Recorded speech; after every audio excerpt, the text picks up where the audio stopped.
The ego is like a little man who sits in your head and makes rational decisions. Welcome to Friday Fallacy. This week we're looking at the Homunculus Fallacy.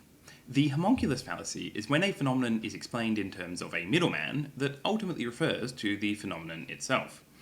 That is, rather than reducing the phenomenon to a more fundamental level, a smaller version of it is invoked to do the explaining. This is not a sound way of arguing, as explaining a phenomenon in terms of itself is circular and uninformative. That human perception is often imagined as a self inside the head that receives stimuli does nothing to actually explain perception.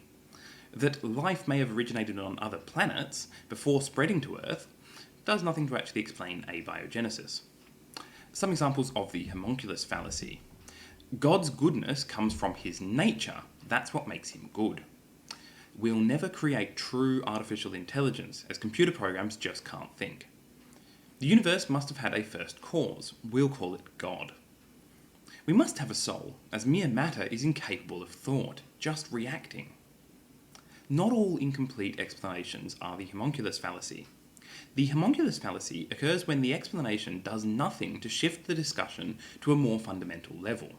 For example, the original usage of the term refers to attempts to explain human perception as our sensory stimuli playing out in a kind of control room in the mind, where the self receives the stimuli and responds accordingly. This naive view of having an equivalent of a small man, or homunculus, inside our head is where the name comes from. The fallacy here is it does nothing to actually explain perception, and just shifts the question to how the homunculus's perception works. That is, it explains perception by positing another perceiver. Many apologetic arguments that invoke God as an explanation also fall into the Homunculus Fallacy. For example, the cosmological argument has trouble explaining why God is a reasonable explanation for the existence of the universe, without himself requiring an explanation for his existence. This infinite regress of explanations is a hallmark of the Homunculus Fallacy. Another argument in which this fallacy often occurs is in the context of the Euthyphro dilemma. This dilemma is the question, is what God does good because he adheres to an objective standard of goodness, or is what God does good simply because he does it? One theistic response is to claim that God is good because he has a good nature. This commits the Homunculus Fallacy, as it does nothing to solve the dilemma, as one can just as easily ask, is God's nature good because it corresponds to an objective standard of goodness, or is it good simply because it is God's nature? Again, by shifting from God to God's nature, nothing is actually explained about the source of morality. A distinction needs to be made between the non-explanations of a homunculus fallacy and incomplete explanations.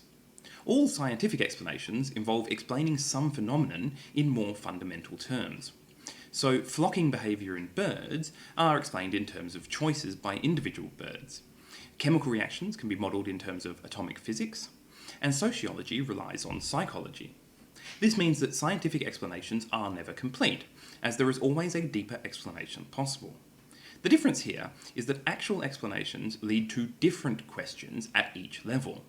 So when we explain ocean currents in terms of fluid dynamics, we would then explain fluid dynamics in terms of physics and chemistry of salt water. So our explanation for fluid dynamics is more fundamental than our explanation for ocean currents. In contrast to this, explaining abiogenesis by positing panspermia leads to the same question. Regardless of which planet, how did life arise? In conclusion, the Homunculus Fallacy is when a phenomenon is explained ultimately in terms of itself. Until next time, keep your fallacies to yourself.